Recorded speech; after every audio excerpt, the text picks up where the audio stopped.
Bienvenue à tous sur l'Expert, une émission quotidienne diffusée dans plus de 27 pays à travers le monde sur YouTube, où dans cette émission, j'aide les parieurs à faire leurs pronostics NBA en partageant mes analyses, mes conseils et mon expérience sur les différentes rencontres du jour.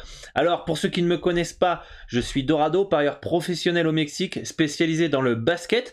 Et si vous êtes nouveau et que votre objectif est de vous créer un complément de revenus grâce à votre passion des paris sportifs, alors abonnez-vous à la chaîne, activez la cloche des notifications pour ne louper aucune des prochaines émissions et de me suivre sur les différents réseaux sociaux. Les liens sont dans la description. On a une grosse carte aujourd'hui en NBA et j'espère que vous avez la forme. Dans cette émission, on prend toujours en référence les cotes de Pinacle, PS3838, puisque c'est eux qui proposent les meilleures cotes à travers le monde et ça nous permet de gagner plus de gains, de faire plus de bénéfices. Donc si votre objectif est de gagner de l'argent, je vous recommande fortement d'avoir un compte PS3838. Vous pouvez passer par un des brokers les plus fiables au monde, Asian Connect. Vous avez le lien dans la description. Vous avez juste à remplir le formulaire. Vous sélectionnez PS3838 ici.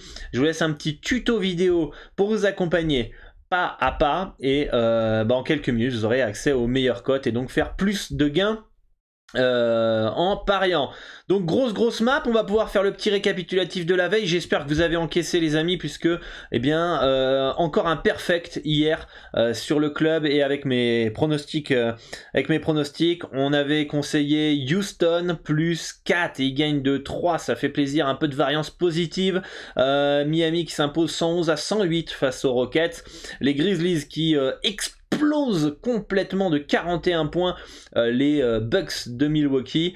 Utah qui s'impose après prolongation 132-129 et hier on avait le deuxième bet, c'était Phoenix qu'on comprenait pas trop pourquoi ils étaient outsiders.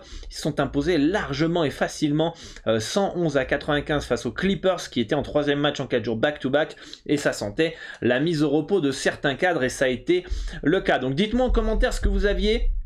Et j'espère que je vous ai aidé à faire vos pronostics. On va pouvoir maintenant aborder les différents matchs du jour avec la première rencontre. C'est les Hornets qui reçoivent les Hawks. Les Hawks qui ont pas mal de joueurs incertains. Clint Capella qui est forfait, Dejounte Murray qui est forfait et John Collins qui est forfait. Donc 3 joueurs majeurs pas là pour Atlanta. On sait que Trae Young est touché par des pépins physiques. On a une bonne nouvelle du côté des Hornets avec Gordon Hayward qui est incertain ce soir. Ça serait pas mal pour apporter un peu de QI basket, un peu de scoring. Toujours l'absence de, Dennis Smith Jr. Et on a le retour de LaMelo Ball aussi que je viens de voir. Donc on va pouvoir modifier dans mon fichier les différentes, absences et présences. LaMelo Ball, je ne l'avais pas vu de retour. Gordon Hayward incertain. Et ça, c'est une bonne nouvelle pour apporter un peu de rythme. Après, dans quel état de santé, conditions physiques il va être notre ami LaMelo Ball. En tout cas, ça peut changer la donne au niveau des projections. On a Charlotte qui était favori avant cela dans les projections. Et on a à présent Charlotte moins 4. Donc on a une projection de 117-113 en faveur des Hornets face aux Hawks. Donc on est avec, selon les books, un âge de moins 3. Donc on est exactement dans les clous. Quasiment. Donc pour moi, il n'y a pas vraiment de value dans cette rencontre. Je pense que les Hornets, s'ils imposent leur tempo, Atlanta est capable de suivre le rythme. Et ça, c'est jamais bon pour Charlotte. Après, on a vu qu'Atlanta était très irrégulier dernièrement et ça sera pas un déplacement facile du côté de Charlotte. Et pour moi, ça me paraît tout à fait logique que Atlanta, malgré tout le talent qu'ils ont, soit outsider à Charlotte. Donc pour moi, il n'y a aucun pronostic à faire dans cette rencontre. C'est un beau no-bet. On garde la bankroll au chaud. Deuxième match, c'est les Kings de Sacramento qui se déplacent à Détroit, qui part logiquement favori, nos amis des Kings, à moins 5,5. On a des projections, une victoire des Kings, donc de 121-113, ça fait une victoire de 8 points. Je pense que Kings moins 5, peut être intéressant. Donc ça a déjà baissé hein, par rapport au visuel que je vous ai mis sur YouTube, qui était le -5 à combien on avait mis, à 1,952, là elle est maintenant à 1,862, donc la cote a déjà baissé de 10 centimes. Mais je pense que Sacramento, ça joue dur, ça lâche rien, ça se bat. C'est un gros rythme potentiel offensif que je pense pas que Détroit soit capable de suivre. Donc préférence Sacramento dans cette rencontre pour moi, qui a trop de talent, trop de profondeur pour potentiellement se faire écraser par Détroit. Détroit, une des plus faibles équipes de la NBA. Certes, ça va mieux. Certes, des fois, ils sont capables de faire quelques coups. Mais dans l'ensemble, ça reste quand même bien plus faible que Sacramento. Donc, je vous conseille plus un Kings -5 à 1,952. Boston face à Orlando, une projection 120 à 108 pour les Celtics, hein, victoire de 12 points probable de la majorité du temps de Boston, et les bookmakers donnent une victoire de 12,5 points avec un handicap donc de -12,5. Franchement, il n'y a aucune value à avoir dans cette rencontre. Hein. Pour moi, ça me semble parfaitement bien placé. Il n'y a absolument rien à faire sur la cote en sec à 1,13 des Celtics. Le Magic a pas mal d'absences, hein, même si petit à petit, ces absences ne sont pas si impactantes que ça, puisque ces joueurs n'ont quasiment pas joué de la saison. Du côté des Celtics, on a une bonne nouvelle, enfin deux bonnes nouvelles, les potentiels retours d'Al Horford et Robert Williams. Donc à l'intérieur, ça va être une bonne nouvelle pour les Celtics. Par contre, on a Marcus Smart qui est le meilleur défenseur de la NBA, qui est incertain, mais bon, malgré tout ça, je pense que ce match-là n'est pas à parier. Il n'y a aucune value, c'est pas du tout intéressant pour ceux qui suivent un petit peu l'émission. Vous savez que nous, on recherche les cotes qui semblent mal ajustées. On n'est pas là pour faire du gambling, on est là pour investir notre argent de la meilleure manière et de la manière la plus intelligente possible. Et s'il n'y a pas de value, il n'y a pas de value. On n'est pas là à forcer du bet. Hein. Nous, ce qu'on veut, c'est gagner sur le long terme et pas être sur du court terme. Donc pour moi, il n'y a rien d'intéressant à prendre sur cette rencontre. Match suivant, c'est les Cavaliers de Cleveland qui reçoivent Indiana. Un beau match que nous attendent avec une projection, une victoire 115 à 107 hein, pour les Cavaliers selon mes analyses. Hein, et donc une victoire de 8 points, et les bookmakers sont plutôt ok hein, avec ça, avec un écart de -8 et demi en termes d'handicap. Alors qu'est-ce que ça veut dire hein? Je prends le temps là d'expliquer un -8 +8, qu'est-ce que ça veut dire? C'est très simple, c'est un type de pari qui est l'handicap, qui est un des plus populaires dans le monde, hein, qui existe dans tous les sports, et un -8, c'est une équipe qui est favorite, qui part avec 8 points de retard. Donc si vous partez par exemple sur Cleveland -8 ce soir, il faut que l'équipe gagne de 9 points pour gagner votre pronostic. Si c'est exactement 8 points, vous êtes remboursé, mais l'équipe favorite part avec 8 points de retard fictif. Donc le match commence avec 0, -8 en faveur des Cavs. Donc du coup, Cleveland, si vous prenez sur le -8, doit gagner 9 points. À l'inverse, si vous partez sur un Indiana +8, Indiana part avec 8 points d'avance. Du coup, pour pouvoir gagner votre pronostic, il faut soit qu'Indiana gagne, soit ils peuvent perdre jusqu'à 7 points de déficit. Et à 8 points, vous êtes remboursé et vous perdez votre pari s'ils perdent de plus de 8 points. D'accord? Donc c'est aussi simple que ça, vous retirez ou vous rajoutez des points fictifs aux équipes. Donc Cleveland a un potentiel défensif qui est peut-être une des meilleures équipes de la NBA, qui est assez incroyable. Les Cavaliers, c'est une équipe complète aussi sur le papier, et la défense va être hyper importante pour freiner le potentiel offensif d'Indiana. On le sait, Indiana, ça joue, ça court très, ça essaye de marquer le plus de points possible. Par contre, ça a des énormes lacunes défensives que pourrait profiter Cleveland. Pour moi, Cleveland est une bien meilleure équipe, devrait s'imposer la plupart du temps, mais dans cette rencontre, il n'y a pas de value. Les handicaps et les cotes sont très bien placés, comme je vous l'ai dit. Projection de 8 points pour ma part suite à mes analyses, et l'handicap est de 8 points aussi. Donc c'est un no-bet.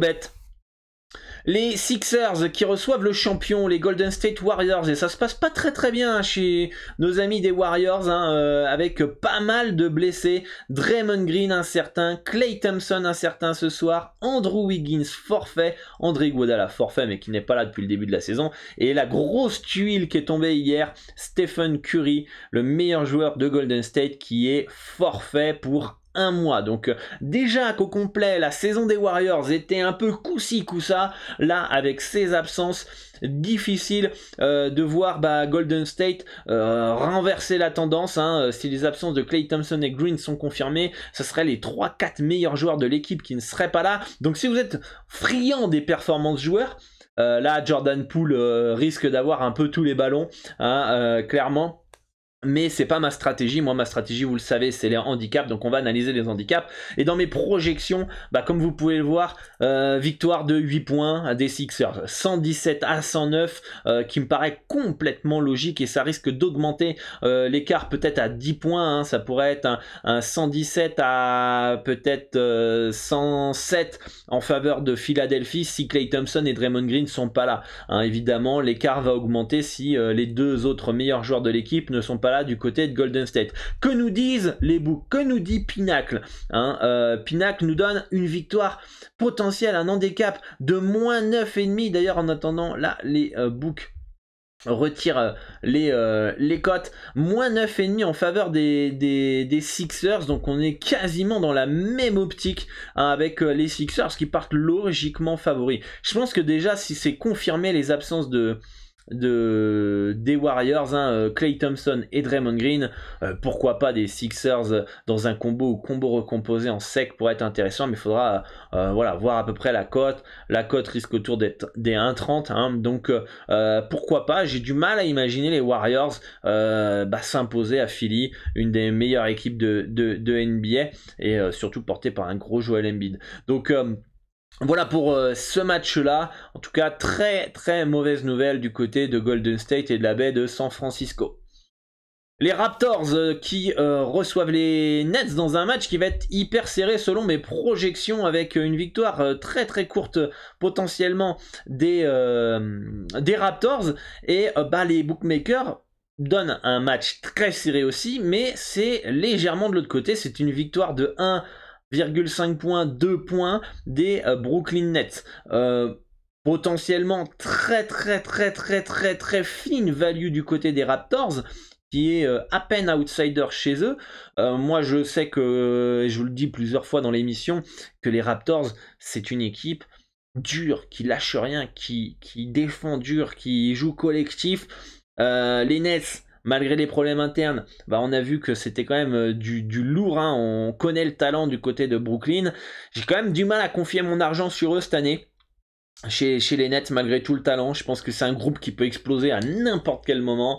Je partirais plus sur une potentielle surprise avec une victoire de Toronto. Mais la value, elle est très très fine, beaucoup trop fine pour que moi, personnellement, pour le moment, je parte sur les Raptors. J'ai une marge d'erreur dans mes projections qui est de 2,5 points, et pour le moment on n'y est pas, mais en tout cas je pense qu'on est plus proche d'une value de Toronto que des Nets. Match suivant, avec les Bulls qui reçoivent à nouveau les Knicks qui avaient gagné après prolongation il y a quelques jours face aux Bulls dans un match très serré. Et ce soir, revenge game potentiel du côté de Chicago. Et on le sait, vous le savez si vous suivez mes vidéos et mes émissions depuis tant d'années, battre 2 fois de suite la même équipe dans un court laps de temps, c'est assez compliqué. Du coup, ce soir on est sur un spot Bulls. Les Bulls devraient, je pense, prendre leur revanche et s'imposer. D'autant plus que c'est à domicile. Mes projections donnent une victoire de 3 points des Bulls. 116 à 113. Que nous dit les books? Pinacle nous dit une victoire des Bulls de 3 points exactement. Donc on est exactement d'accord sur cette rencontre. On peut aller s'amuser, aller voir les over team, cut team. On est à 111 à 113 en faveur des Knicks et des Bulls, et 113 en faveur des Bulls. Et nous on a un 116-113, donc on pourrait peut-être partir sur un petit over Bulls, ou alors un under dans le match si je me trompe, ou un petit over dans le match, voilà c'est ça, dans cette rencontre. Mais en tout cas c'est pas ma stratégie. Moi en termes d'handicap c'est plutôt bien placé. Je pense que les Bulls, quand même, on est sur un spot Bulls ce soir, ça devrait prendre sa revanche et s'imposer, si vous voulez mon avis. Le Thunder qui reçoit les Wolves, et il y a des mauvaises nouvelles du côté de Minnesota. Minnesota qui joue déjà sans Karl Anthony Towns, et on a Rudy Gobert et D'Angelo Russell qui sont incertains. Et ça, c'est plutôt une mauvaise nouvelle. Ça serait les 3 meilleurs joueurs du côté de Minnesota qui ne seraient pas là pour affronter une équipe d'OKC dont on se régale depuis le début de la saison. On fait que de les jouer, et à juste titre, parce que pour moi, je pense que c'est une équipe qui se bat, qui est portée par un Shai Gilgeous-Alexander incroyable, une équipe qui a envie de prouver, de montrer qu'ils ont leur place, les joueurs en NBA, et se bat jusqu'au bout. Et donc ce soir, le déplacement de Minnesota n'est vraiment pas simple. À OKC, je pense qu'il y a value sur Oklahoma, -2 à 1,90 uniquement si il manque au moins un des deux joueurs, D'Angelo Russell ou Rudy Gobert. Si les deux sont présents, pour moi, la value elle existe, mais elle est trop fine, et c'est un no bet selon ma stratégie. Mais en tout cas, la value elle est encore sur le Thunder pour moi ce soir. On surveille les informations autour d'Angelo Russell et de Rudy Gobert. En tout cas, les values se resserrent sur OKC. On sent que les bookmakers et le marché commencent à s'adapter sur le Thunder, puisque les values sont de plus en plus fines sur cette équipe par rapport à il y a quelques semaines. Donc moi, préférence OKC -2 à 1,90 ce soir face à Minnesota. Ça serait très bien que Rudy Gobert ou D'Angelo Russell ne soient pas là pour ce potentiel pronostic. Autre rencontre, un gros choc avec les Mavericks de Dallas qui reçoivent les Blazers de Portland. Les Mavs qui dépendent énormément de Luka Doncic, et pas seulement, je trouve qu'ils dépendent aussi beaucoup de l'adresse extérieure. C'est-à-dire que les soirs où ils mettent dedans, c'est une équipe qui est injouable, qui est très difficile à jouer. Par contre, voilà, je trouve que l'adresse ça vient. On a, comment il s'appelle, Luka Doncic qui porte pour moi trop la balle et fait pas assez jouer les coéquipiers, même s'il tourne énormément avec énormément de passes. Je trouve que c'est des passes un petit peu, pas forcées, mais c'est pas des passes, c'est pas un jeu collectif qui est fluide, je trouve. Dallas, du côté des Blazers, on a le retour de Damian Lillard qui fait un bien fou. Je trouve que l'équipe elle est complète, elle est dure, elle est solide. Ça va être un match assez disputé. Je verrais bien les Blazers s'imposer à Dallas, hein. En tout cas, je serais pas surpris. C'est une équipe qui est capable de faire des coups loin de sa salle. On a une cote de 2,40 du côté de Portland qui est pas trop dégueulasse, hein. 2,40 ça peut se prendre, mais comme c'est à l'extérieur, je préfère quand même pourquoi pas partir sur un petit plus 3,5 au cas où on a un petit tir à la dernière seconde de Luka Doncic. On pourrait avoir aussi un match assez serré sur la fin, je pense que ce plus 3,5 serait la bienvenue à ce moment là dans la rencontre, voire même vous pouvez aller chercher un petit plus 4, mais en tout cas ça va être un match qui peut partir dans tous les sens et qui devrait pour moi être serré.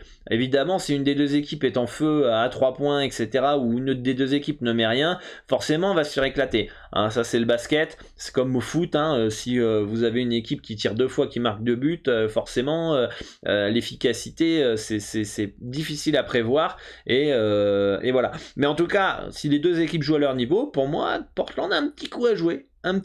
Ça peut être une grosse cote à tenter si vous êtes friand des grosses cotes. Un petit aparté aussi. Ne jouez rien en combiné. Les combinés, moi, de toute façon, j'en parle dans mes formations. C'est une stratégie qui peut être rentable, mais il faut les faire de manière intelligente. Pareil pour les montantes. Les montantes, ça peut être une bonne stratégie, mais il faut le faire de manière intelligente. Les cotes autour de 2,40, il y a énormément de variance. Ça se joue en simple. Les cotes à 1,64, ça se joue en simple. Les cotes à 1,90, ça se joue en simple. Parce qu'elles elles payent déjà bien, et plus vous allez les combiner, plus la cote va être haute, et plus vous avez moins de chances de passer votre pronostic. C'est des probabilités, les cotes, hein, c'est pas pour faire joujou, il y a des probas. Donc plus votre cote sera haute dans votre combiné, moins votre combiné a de chances de passer, hein. En plus, il y a énormément de variance, donc vous pouvez enchaîner des tickets perdants longtemps de suite. Donc voilà, pour moi, pourquoi pas un petit coup à jouer sur les Blazers ce soir.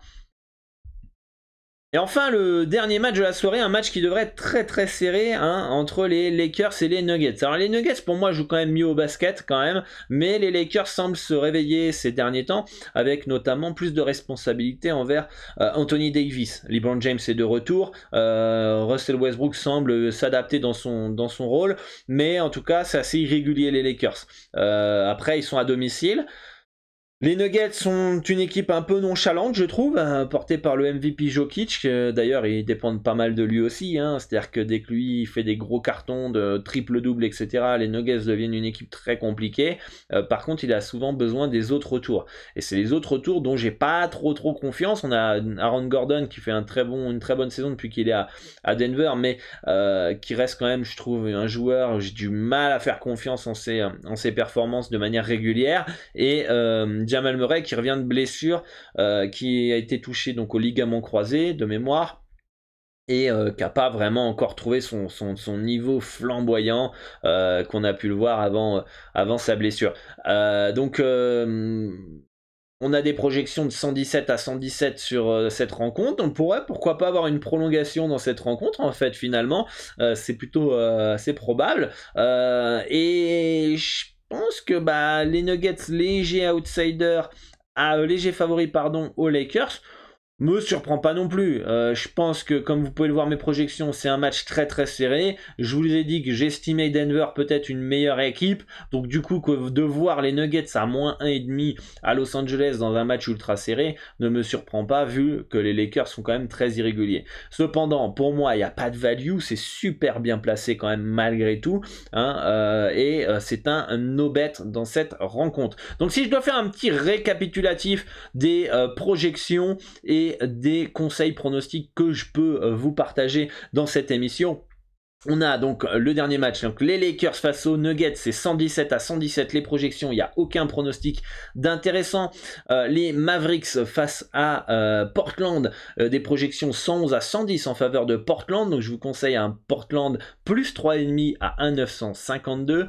Le Thunder devrait s'imposer 120 à 115 face à Minnesota, je vous conseille un Thunder moins 2 à 1,90.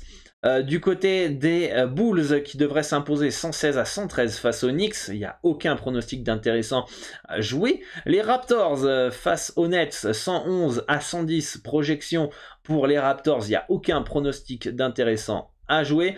117 à 109 en faveur des Sixers contre les Warriors dans mes projections, pareil, aucun pronostic d'intéressant à jouer dans cette rencontre. Les Cavaliers 115 à 107 en projection face à Indiana, aucun pronostic d'intéressant à jouer. Du côté des Celtics, projection 120 à 108 en faveur de Boston face au Magic, pareil, très bien placé, aucun pronostic d'intéressant à jouer. Et enfin, on a les Pistons qui reçoivent donc les Kings, 121 à 113 en faveur des Kings. Sacramento, moins 5 à 1,952 pourrait être le pronostic que je pourrais vous conseiller pour ce match-là. Et le dernier match, c'est les Hornets qui reçoivent les Hawks avec des projections 116 à 114 en faveur de Charlotte. Il n'y a absolument rien à parier sur cette rencontre. Voilà les amis, merci à tous pour votre attention. Dites-moi dans les commentaires ce qui vous intéresse et ce que vous allez jouer cette nuit en NBA. Moi je vous dis à très vite sur les différents réseaux sociaux. Vous pouvez rejoindre le Discord pour échanger avec l'ensemble de la communauté et moi-même. Les liens sont dans la description et moi je vous dis à très bientôt pour une nouvelle émission, l'Expert.